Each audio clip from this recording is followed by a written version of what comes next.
Frugality is often thought of as scarcity or less, but in today's show, we flip the script entirely and call it abundance and opportunity.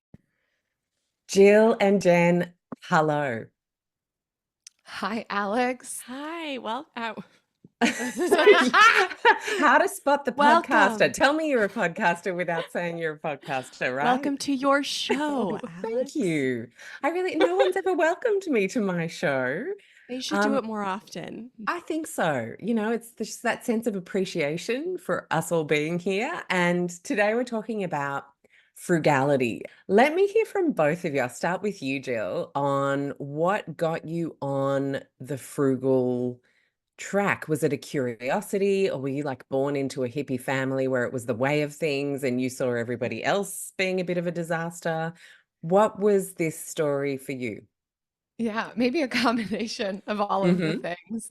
I would say frugality for me was instilled at a young age, although it looks different for me now than it did when I was younger. So I would have previously described my frugality as something that I participated in out of necessity, kind of bemoaning the fact that I don't have a lot, therefore I have to be as resourceful as possible and make everything stretch for as long as possible because the resources and the means just weren't there or felt like they weren't there. And I think as I've grown in this journey and frugality remains, because I do think that it is for everybody and can be lifelong, not just a means to an end, I've discovered that it's actually a life journey that I love and I'm embracing. So it began out of what I would call necessity, but then has grown into this. I see the benefits of what it means to be resourceful, to problem solve, to be able to be really mindful and intentional about my spending, and then therefore feel good about it. There's not shame attached to it for me. And it's not just about clipping coupons or getting the cheapest thing possible. It's about identifying where are my values and investing there and being really confident about how I use all of my resources to get at the things that I want out of life. I love that. So good and so true. And I love that you use the word resourceful. I would add creative as well. And then these become really positive words, right? Jen, was it different for you or same? I mean, similar but in a different way. So I really thought that I was frugal growing up. I picked the medium latte at the coffee shop instead of the large, and I bought generic at the grocery store, but I wasn't really paying attention to all of my purchases. So a lot of my purchases were just going, like my money was going and my budget said I should have had enough to save or pay off my student loans, but at the end of the month I didn't. And I didn't understand why. Like I thought I was frugal. And so it took my husband and I paying off $78,000 of student loans in 2 years and like really just Whoa. right, like just focusing on one thing for 2 years for me to finally realize that I was spending mindlessly. I wasn't spending intentionally.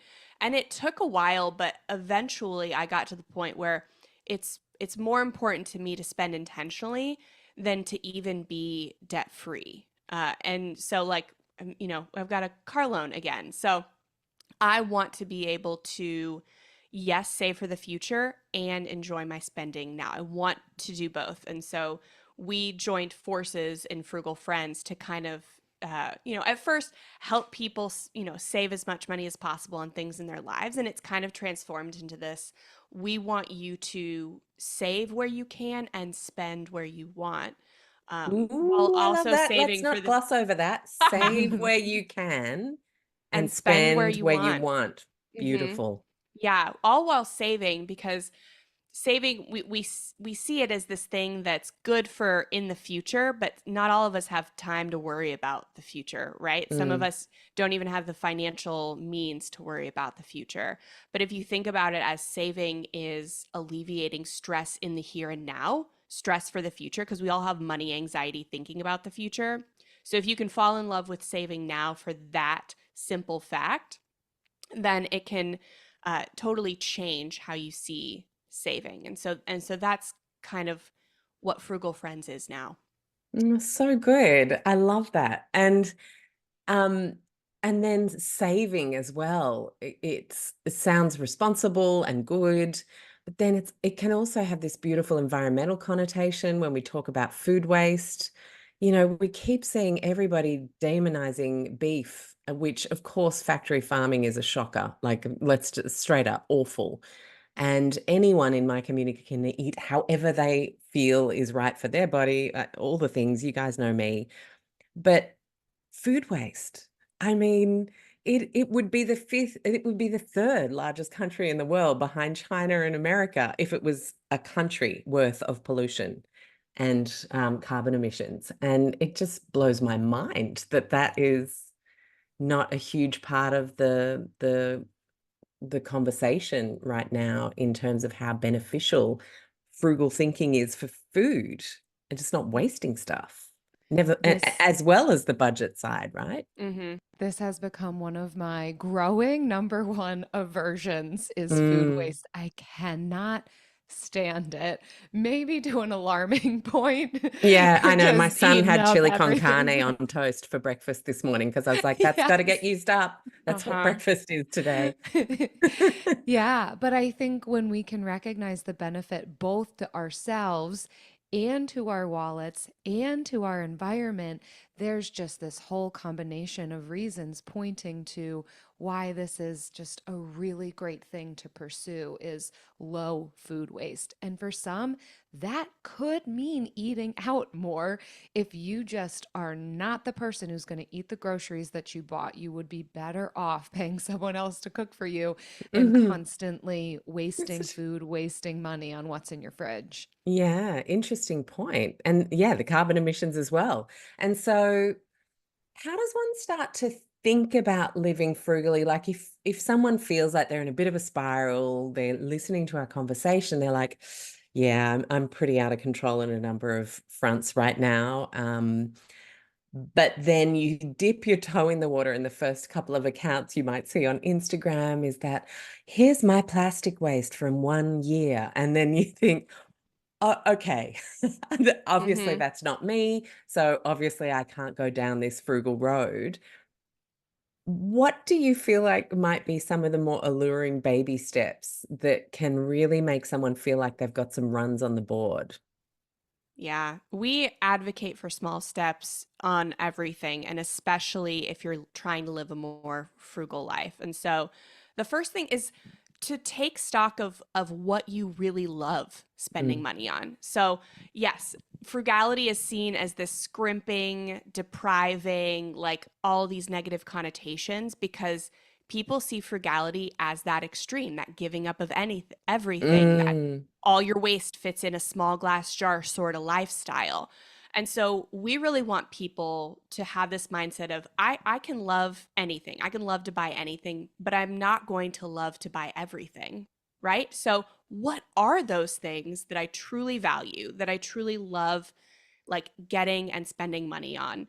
And the first couple of them are going to be things money can't buy. So that they're usually all or some of the four F's: family, friends, faith, and fulfilling work. And so Mm. these are usually the first things that people want. They want more time with their friends, more time with their family, more, flexibility in pursuing fulfilling work, all these things, more feeling like they're living in their purpose in their life. So these are usually the first things, but obviously you need money to get these things. So we don't advocate for living on a low income. Very much the opposite. We think that you should optimize the time spent at work and make as much for your 40 hours a week as you can. Obviously not advocating for hustle culture either. But so take stock of these things, and then the things that actually do cost money that you just love to buy. They don't have to have like some deep, super deep, meaningful reason. Like I love to buy coffee out. I just do. Mm. Like, I just like it. So I do that pretty frequently. But Mm. there are other things I don't value as much that I've drawn a line in the sand and said, I don't do these regularly, if at all.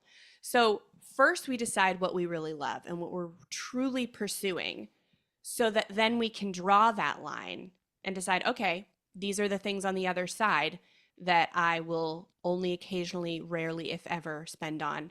And we draw another line and we say, these are things I will not spend on. Mm, love that. So good. And I think that'd be a great exercise, a question for people to ask themselves, like, what are my top three favorite things to buy? Mm-hmm. Or to do even, because as you mentioned, sometimes they don't actually have a monetary attachment Mm-hmm. in terms of value to you. And for me, I just thought straight away, buying a plane ticket to go see my family overseas, like Yep. that is the number one most favorite thing I can and buy. And then just being somewhere different. And I think Yeah. that's what makes it approachable for so Mm, many is when we're beginning from this place of what do you love and creating room and permission to be able to spend on that rather than starting from a place of deprivation, which not just frugality has a negative connotation, but budgeting and a lot of other advice surrounding personal finance kind of can lead us to believe. But to fall in love with a journey of frugality and managing our resources well, it can start with what excites us most. We don't have to start with the most difficult thing and the deprivation. We can start with what do you love? mm. What do you love? And then that is an invitation for this to be really positive, exciting. Well, let's make more room for that. And this is how Yeah. we're going to do it. Because when you decide what you love, especially if it's something like travel, then not only do you start making financial changes to accommodate that, but you start making schedule changes to accommodate that. Mm, And you start making relationship changes to accommodate the things you love. So if there's these toxic things in your life that are uh not sorry, no pun intended, but if there's these toxic things in your life that maybe shouldn't be there, we start with one simple thing, the money, and it mm, kind of permeates and creates health in other areas of your life as well. mm-hmm. Yeah, I agree. And in terms of in the kitchen then, because that is just such a huge space for saving money. I mean, like we are leaving so much in our fridges to rot that then I think it's about a fifth. I looked up America as well. You guys seem to be around the same as We're not doing us. so great either. Yeah. No, Yeah. no. Yeah, I mean, it's awful. And so do you mentioned it was a real passion for you, Jill. Do you want to talk about some of the things that you do to save that cash and put it into something you love? Absolutely. I think that there is no non waste of food without a plan. So we are Mm-hmm. going to need to put in some work, but it can be around what makes sense for us. So we certainly advocate for meal planning and meal prepping, but in a way that is realistic for each individual, not this fantasized. I'd love to do 10,000 different veggies, but what do you know you actually eat, your family actually eats? And it can begin with when we're doing the meal planning process, going through and taking inventory of our pantries and our fridges. What do we already have on hand? And what meals can I create around those things? So you can already start to kind of do a clean out of what you have on hand. And then Mm-hmm. maybe fill in the gaps of what you need to be purchasing. And then from there, keep a running list of what are the meals that my family enjoys eating. And those can be the things that are on rotation. And you can maximize and make your time the most efficient as possible when you are finally cooking to make a little bit extra rice, make a few more roasted veggies, and be able to use those ingredients in different ways throughout the week. For me and my husband, we really don't care for leftovers, but that's been a fun way to gamify. I also don't like food waste. So Mm, I will take advantage of, maybe 3 to 4 of the same ingredients, but repurposed in different ways. Like some of my go to is to do maybe a stir fry one day or like a protein and rice, and then be able to reuse the rice to do a fried rice. Like there's so many different things that we can do that reuses ingredients that we've already made, but it's not exactly the same meal. And also Yeah. taking advantage of the freezer is such a huge one. I Love can the have the freezer. best Oh, laid yeah. If I plans. don't know what to do with it today, it goes in the freezer. I'm like, that buys Yes. me Mhm. 3 months right there to figure Love it it. out. Yeah. I can have the best laid plans and then it just doesn't work out the way that I thought it was going to work out. But thankfully, nearly everything can go Mm, right into the freezer and be used again on a different day, potentially a month from now. For me personally, one of the things that has also helped a bunch is having a blender. It is my best way of using up leftover veggies, maybe even produce that's a little bit on its last leg that I don't really want to just sit here and chew on, but if it's thrown into a smoothie yeah. with some other goodies, then A I'll smoothie is totally very drink it. forgiving. I'm not Is talking about yeah. mold. I'm not eating mold, but I think that as we're on this journey, we can make it work for us. We can implement and incorporate creativity and we can make it fun and kind of gamify it along the way so that we again embrace the process and can really enjoy this journey of helping ourselves, helping the planet, helping our wallets. So good. And there's something I often say and have written in my second book, which is more food oriented, is think about what you need to use up before you ask yourself, what do I fancy? But what you just said kind of made me want to take that a step further because you talked about how you don't really care for leftovers. It's true. It doesn't really jazz people much often. But if we think about what we need to use up first, and then we think about what we fancy, and we then try and find something where it's like, okay, I've got a ton of like, say, bolognese and veggie mince kind of sauce in the fridge. And it was like a bolognese last night. And I really don't feel like that again tonight. Mhm. But if I added a packet of taco mix spice to that, we could turn that into tacos. And I definitely feel like Mexican, so that could be extended to make the leftovers vibe a little more exciting. It doesn't have to be sit here and eat the same thing.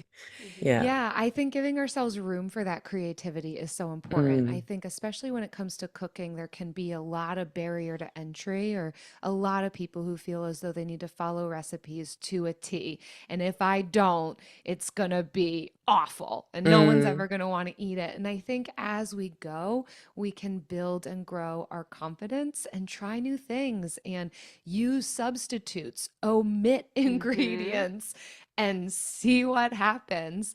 And I think in that can help us with our creativity and how can I use up these ingredients in a way that isn't just my typical go-to. And the internet is phenomenal for that kind mm. of a thing. There are lots of people out there ready and willing to help you on how can I use fennel in a different way than how I've been using it? Fill in the blank. What can I do with leftover XYZ?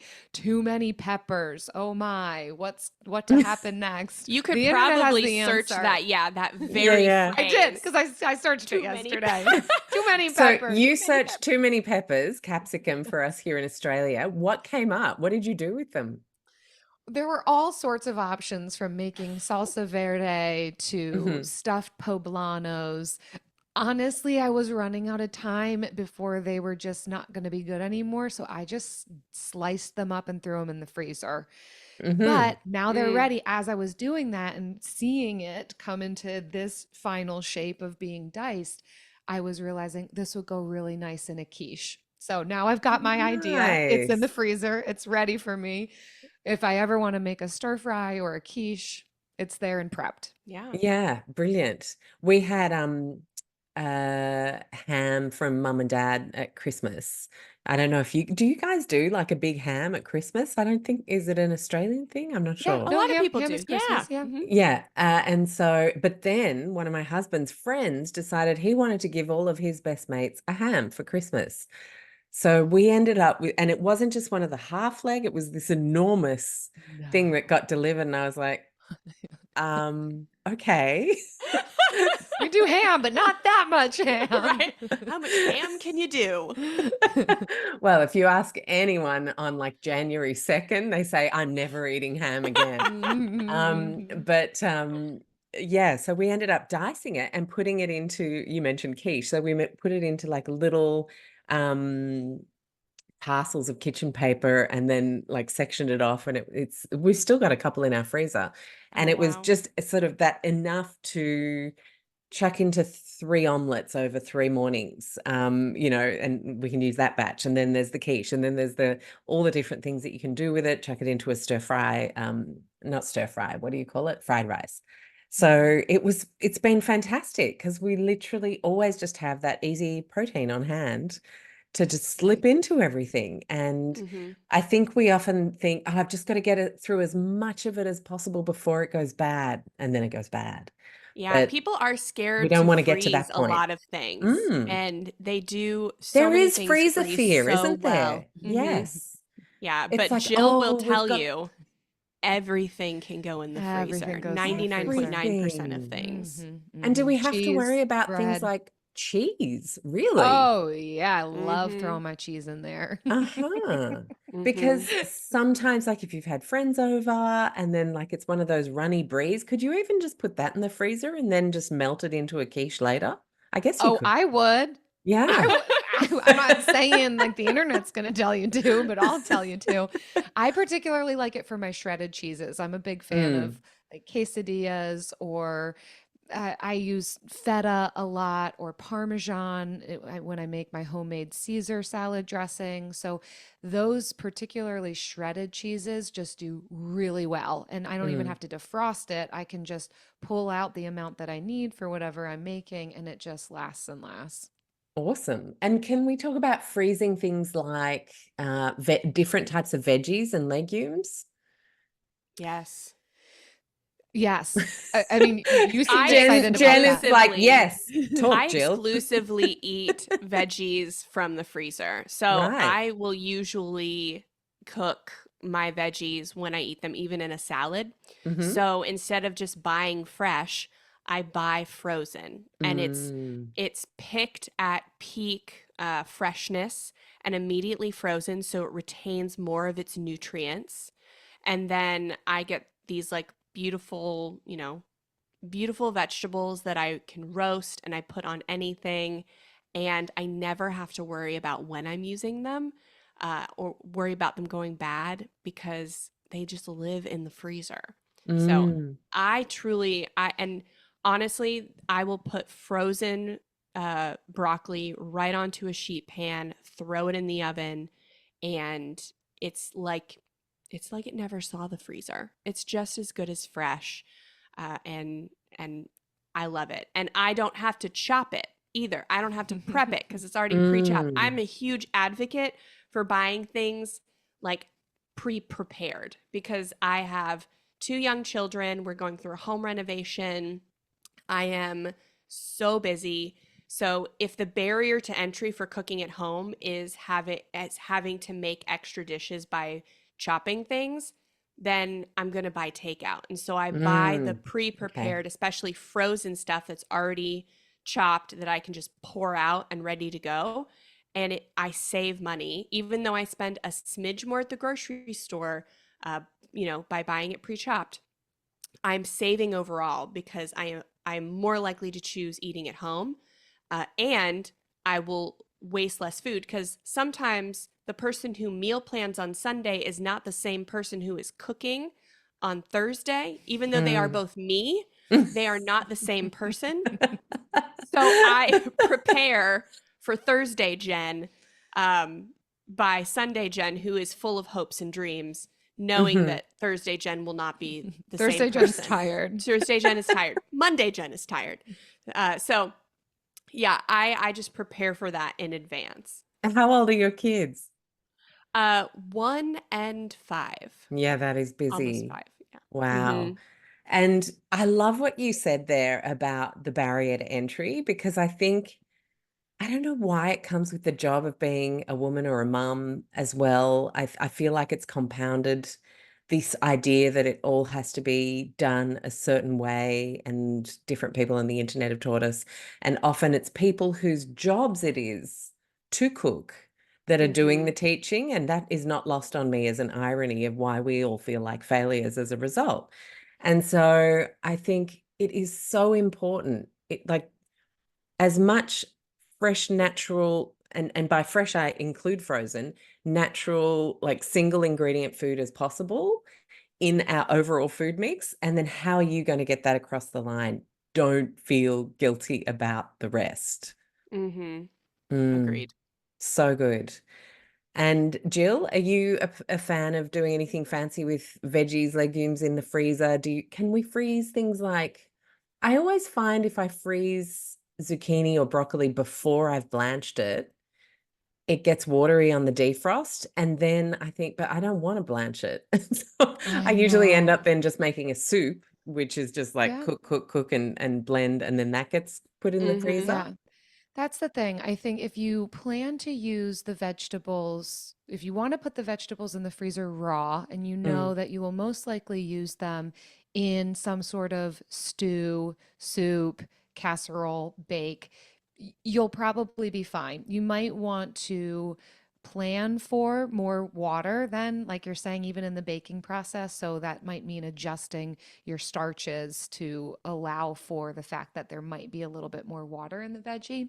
mhm, But you can more easily get away with putting the veggies in raw when they don't already have a lot of moisture in them. So it works well with broccolis and cauliflowers, and the peppers will be fine again because I'm going to throw them into a quiche. But it's not something you're going to want to do with spinach or other leafy greens that they're just mm, going to wilt. It would be better to blanch them or saute them or throw it on, not the leafy greens, but other root vegetables, that kind of a thing, on a roasting pan and roast it and then put it in the freezer. So sometimes it's going to take a little bit of that extra step, but usually less time than to cook a full meal. So if mhm. you see that your things are starting to wilt and go and you're not going to have time to cook a full meal, can you at least carve out a few minutes to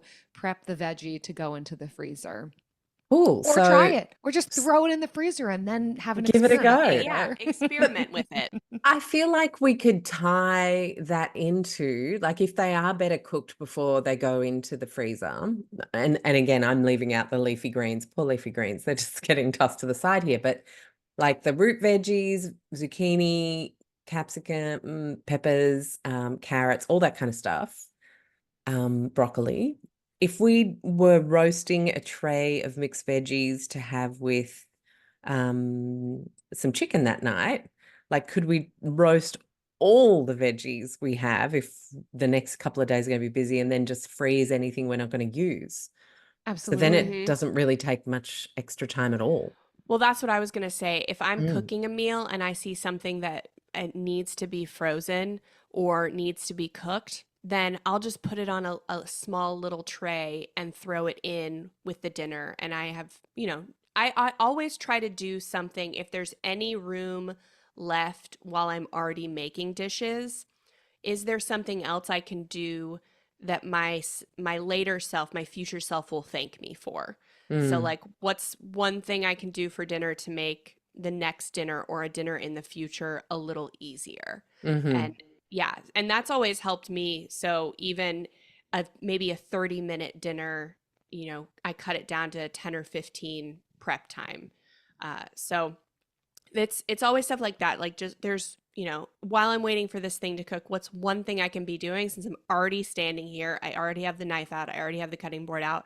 What's like one thing I can do to prep something so that I can use it in the future so I'm more likely to eat the food I have at home and I'm less likely to create waste. And that's tied to having a meal plan. So having thought ahead about what can you eat for that entire week, because I hear what Jen's saying and sometimes my mind can go to, yeah, but I just got over the hurdle of what am I going to eat tonight, and now I got to think about what am I going to eat tomorrow and what should I do now to eat that tomorrow. But if we have a plan in place that's realistic, then we can absolutely know what's one thing I could do now that plays into something later on in the week. Yes.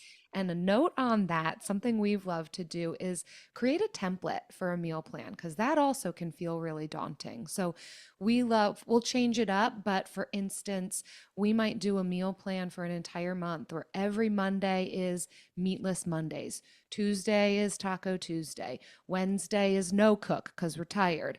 Thursday is a handheld. Friday is something that you pull from the freezer because a previous self had put something in the freezer for you. Yay. Clever Saturday, person. you might plan to get together and have a potluck with friends, and so on and so forth. I will then sometimes add an additional layer to that template to define themes for the week. So maybe one week is Mexican inspired, another week is Asian inspired, another week is American inspired. So I'm still doing different types of meatless Mondays, Taco Tuesdays, no cook Wednesdays, but it's within a similar family of ingredients across the week, so that I know that I'm going to use up the things that I purchase, and things are not going to go to waste. Weird spices or Mm. condiments will get used up because it's still in the same theme, even though we're eating different things every day. So Mm-hmm. when we can find ourselves a template, just do a little bit of Googling and fill that in, it can really help us to then know what more can I do in the kitchen? What is just 5 minutes extra that's going to help me for the rest of the week? Yeah, and I think key there is that 5 minutes extra is a big save somewhere else. Like Mm-hmm. I always say, if you can cook double, do, because then the Mhm. double goes in the freezer and you've got it for that crazy day. And then you're not washing two chopping boards or Yep. two knives or two saucepans. I mean, We the love that. the benefits are endless. It's Yes. just a mindset shift. Yes. And I love the template also for our creatives who hate Mm, plans, feel kind that's of maybe me. more restricted by plans, Mm, right? So if you have a template, it feels less restrictive than like a set meal plan. And if you can just like look anytime you get the opportunity to look in your fridge and say, like, what can I do right now that will prevent food waste later? Then you already have an easy decision for the next day, because when you kind of batch the tasks, right? Like mm, if I'm thinking about what I'm making tonight, let me also think about what I'm going to make tomorrow based on what I have here. So it makes tomorrow's decision is already made because you made it today. And so that's kind mhm. of we do want you to work up to a meal plan, because the meal plan doesn't have to be restrictive. But we can start with kind of this mindset of, let me make tomorrow's decision at the same time I'm making today's, and then work up to that template and move forward.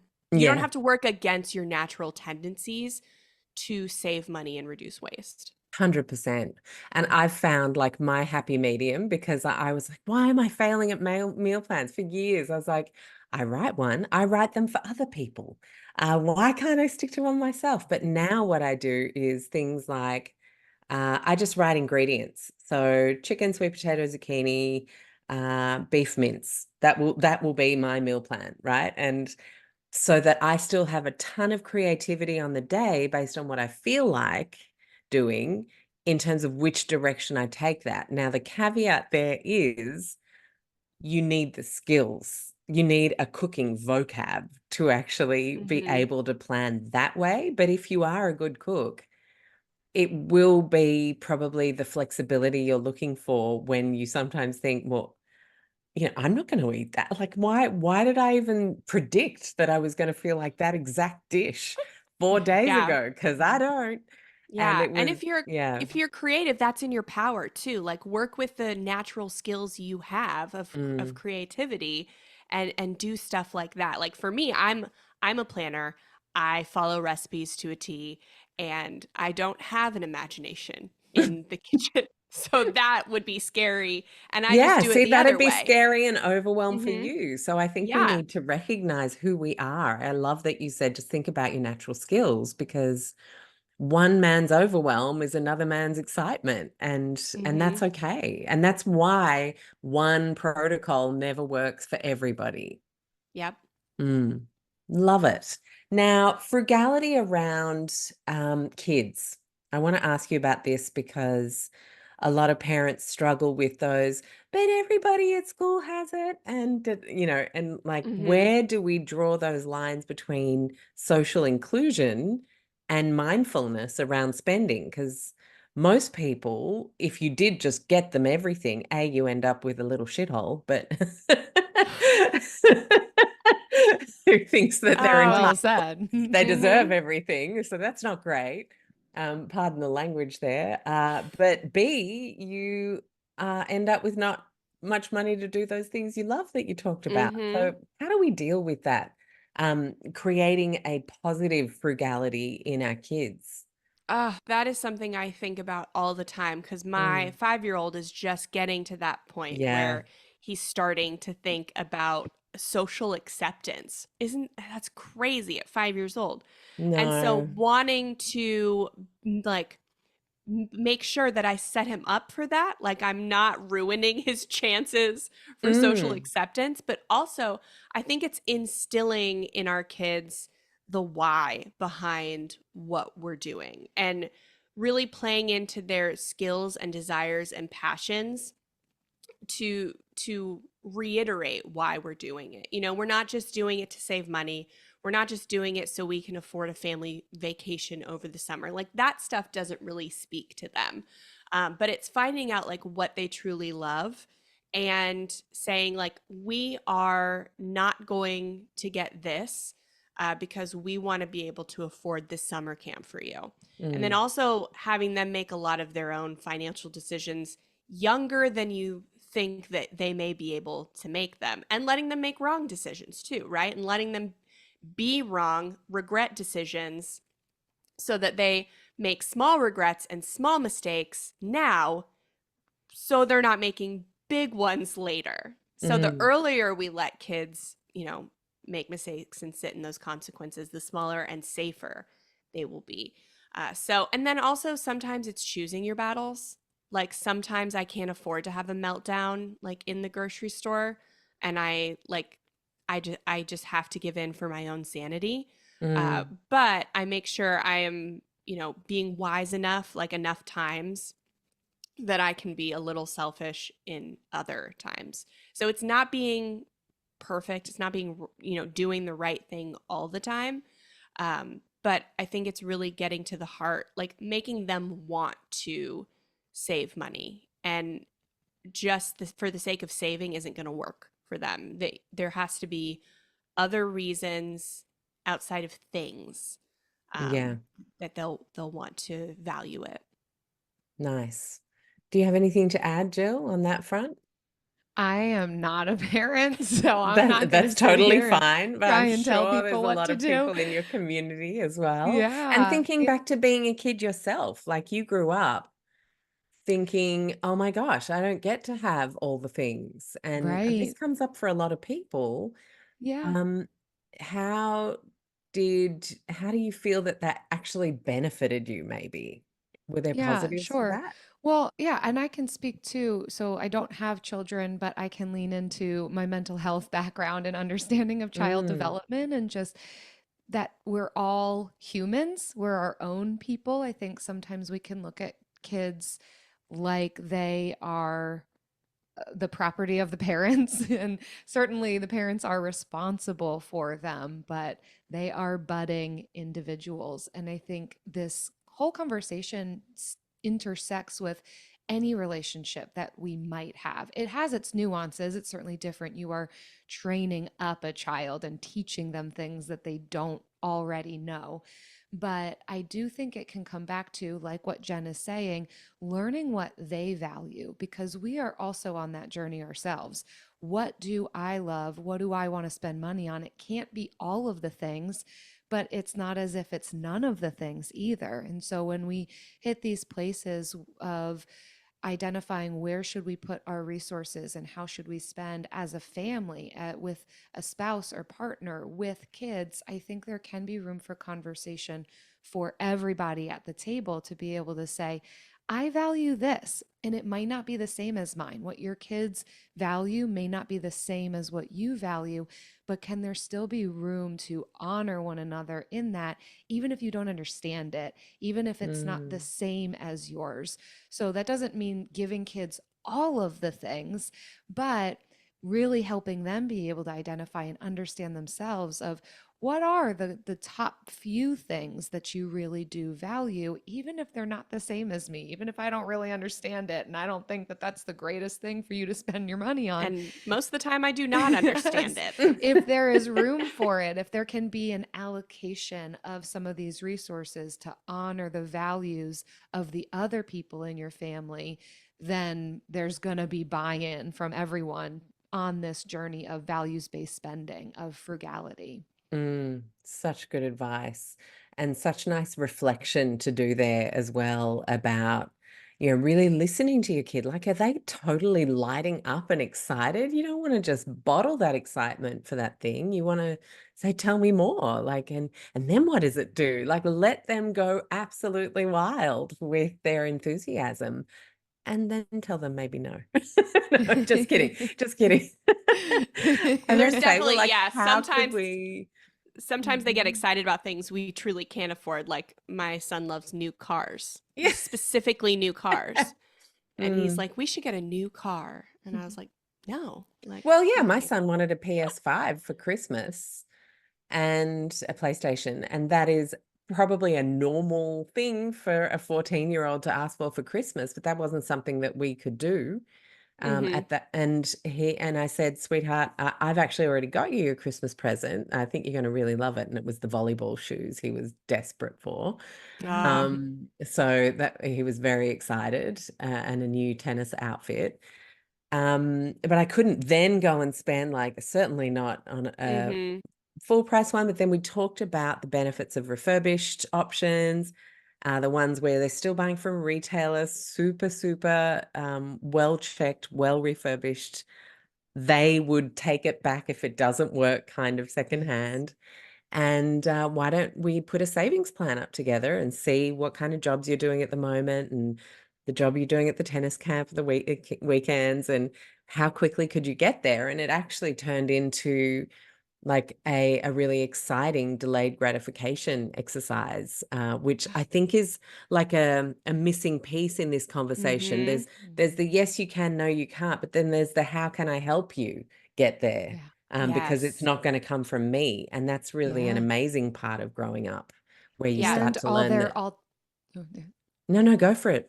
And are there alternatives to what it Mm, is that you love? I think we all do well with parameters. Mm-hmm. Unlimited and limitless, we kind of flounder. But if given not super restrictive, but degrees of parameters, kind of these boundary lines that we can operate within, our creativity soars. And so, same thing with kids.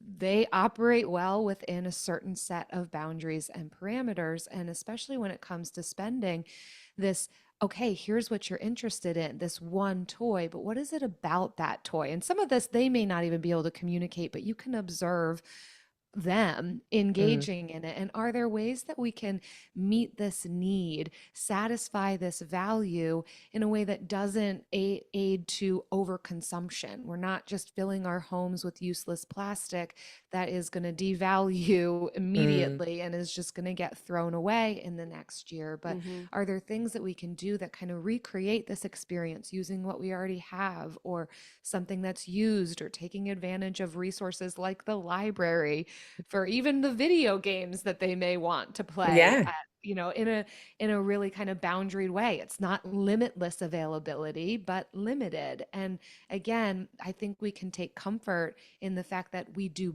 best with that.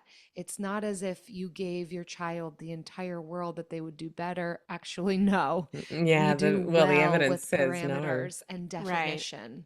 Yeah. Mm, And letting them in behind the scenes, more than you think they're ready for it. Obviously not your entire financial picture, but I think we it's been told to us somewhere along the lines is you can protect your children by not telling them anything about your money. And we've seen that backfires. So letting them know, like, this is the percent we spend on this. This is the percent we spend on this. This is, the percent that's left over for, whatever we want. Like, how do you think we should spend it? What should we save for a vacation? What should we save for Christmas gifts? And then say, what should we spend? What percentage do you think, you should have as an allowance or something? And so then they can see what that amount is. It's typically going to be smaller than they thought it would be as a percentage, but then they understand where it is on a percentage of the whole. And then saying like, okay, so this is kind of our limit for, what we can get. Anything above this, you're going to have to, spend your own money on. So let's look at prices for PS5s and let's compare them to prices for, used consoles and refurbished consoles. And let's think about the extra expenses. And so just letting them in on the whole process. We really deprive our kids when we just, even if we do want to gift them something, if we don't also let them behind the scenes of the process. Like, you can give your kids good gifts and also, let them in behind the scenes without being like, look at how hard I worked for you and I had to spend all this money. And that's kind of the end result. That's not the process, right? Yeah. But we're looking at the, budget as a whole. So kids can get an idea of like, okay, this is what I can expect when I'm older. But they'll say, and but to I'm going to also make, $100,000 more dollars than you. So that's what they're going to think. But we'll see. But also to think that then they then know that they can't just keep asking for things. I think that's actually a really important thing for them to learn. A couple of months ago, Seb said to me, Mum, I really need a monitor to go with my school laptop because I just want to be able to see everything bigger on the screen. Now, that's actually a really valid reason to want a monitor. And then I saw him online, like looking at monitors. I'm like, so we haven't budgeted for this, and the things that you're looking at are like $400, $500, $600. Where's that going to come from? Like, are you thinking of saving up for a monitor? He's like, no, I thought you'd buy it. I'm like, well, maybe in 7 months when I can put it in the budget, but not now. And so I said, people are always getting rid of things. Let's just keep an eye out. And then sure enough, guy down the road, moving overseas, selling his perfectly excellent monitor for $20. Popped down, gave him $20 cash. I was very happy to spend that, and boom. And I think kids, like, by having that conversation, no, it's not going to happen now. It can happen if we plan for it a few months down the track. But let's now keep an eye on what it could look like to find a good deal on one. Because our kids see Instagram and like now they're even terrified of having a crease in their freaking sneakers.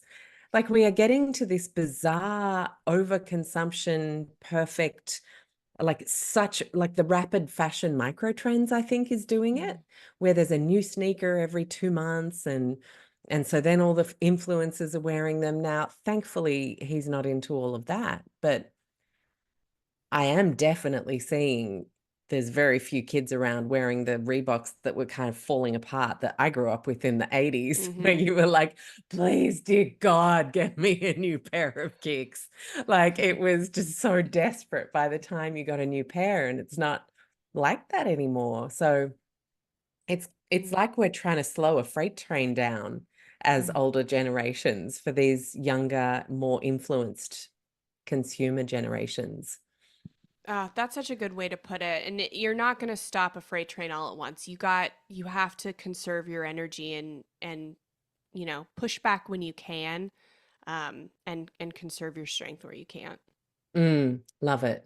And then my last question around frugality is appliances, like big things.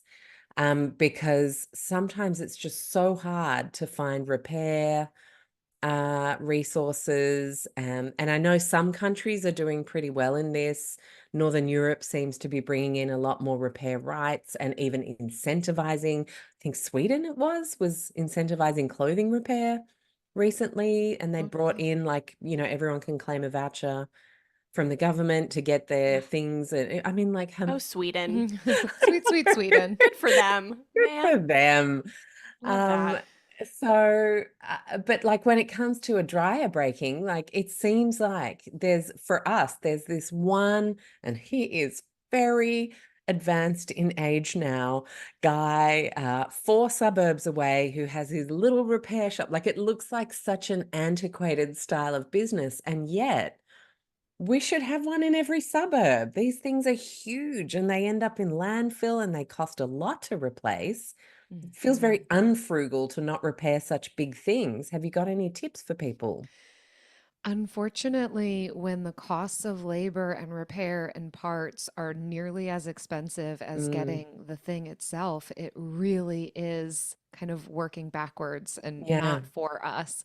But I am with you. We love to first see if we maintain, Yeah, fix, and maintain. repair, Mm, buy used or pre-owned, buy discount, and the very last resort would be buying new. And so, first of all, with the things that we have, we can increase the longevity of our things so much if we maintain them. And mhm, again, speaking of the resource that the internet is, there is so much on how to maintain a refrigerator, a dishwasher, a washing machine, a dryer, whatever it is that you have in your home, your own heating and cooling system, how to's on the specific models that you have. So, we recommend creating a system where you are maintaining your appliances at the rate to which it's recommended. So if it's every 3 months you need to do a big clean out of your dryer vent, then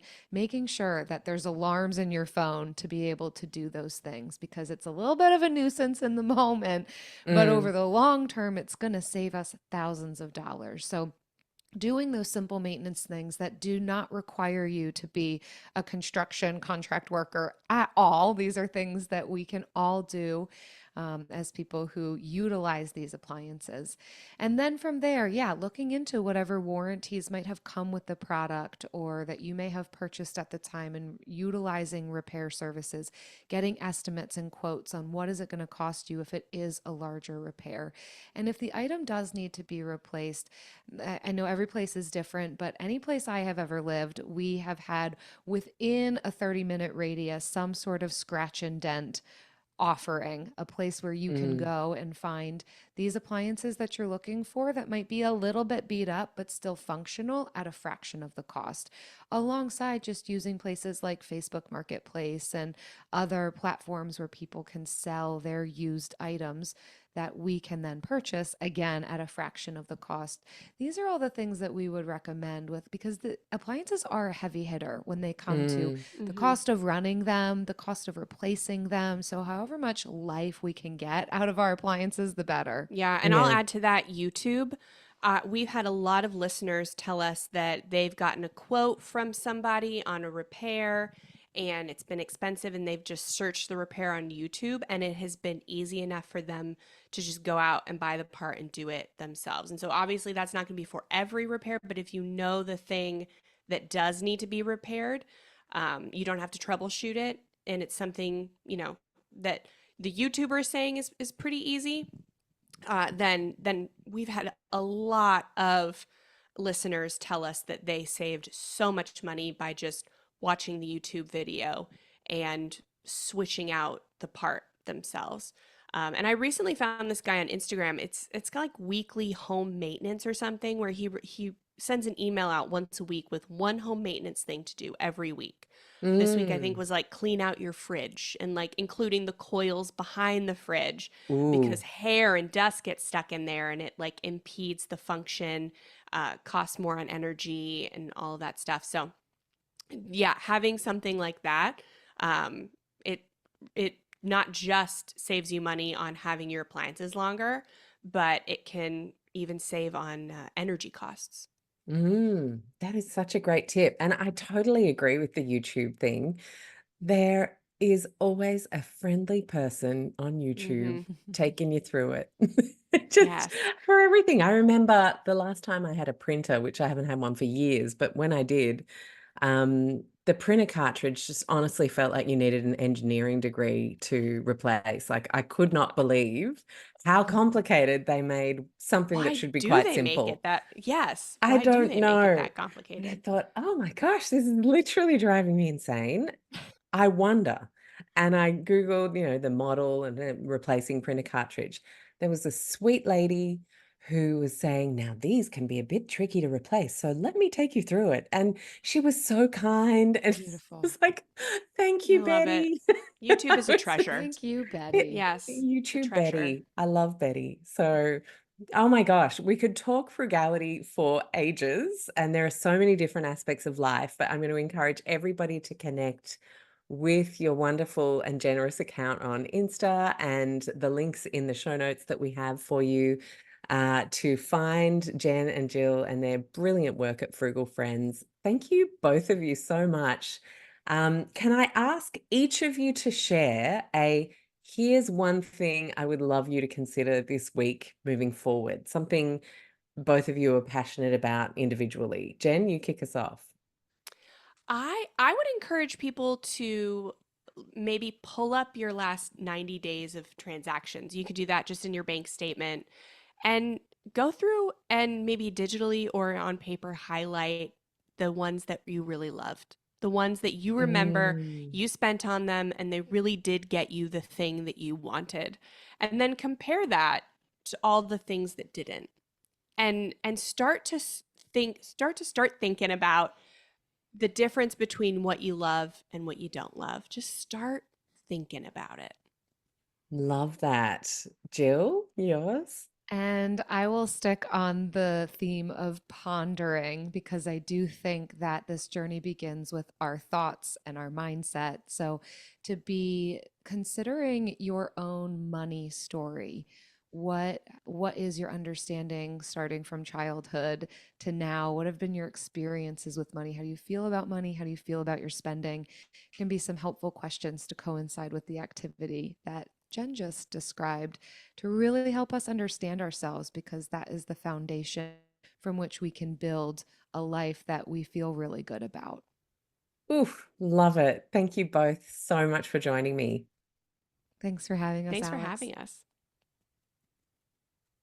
I hope you loved today's show as much as I loved bringing it to you. I want to remind you that if you are someone who craves a low tox community that is judgment free, full of empowerment, has health professionals and building health professionals that can support you, as well as me in there answering questions multiple times a week, I want to invite you to join the Low Tox Club. For the price of less than a cup of coffee a month, you have an annual membership for $49 Australian, so it's about $30 US or euro, that allows you to have a member masterclass every single month with a health professional or global expert from the podcast where we have them to ourselves for an hour to ask questions and deep dive further. You have the beautiful supportive chat group. You have Q&As with me answering questions. We read books and talk about them and a whole bunch more. You can head to lowtoxlife.com, hit the explore tab and join the club is the very first option on that list. Of course, we have over 10 evergreen courses that you can jump into anytime, whether it's navigating everyday low tox swaps with our Go Low Tox signature course, whether you have kids and you're wanting to know how to best support them with our Low Tox Kids course, whether you're planning a family and looking at a healthy low tox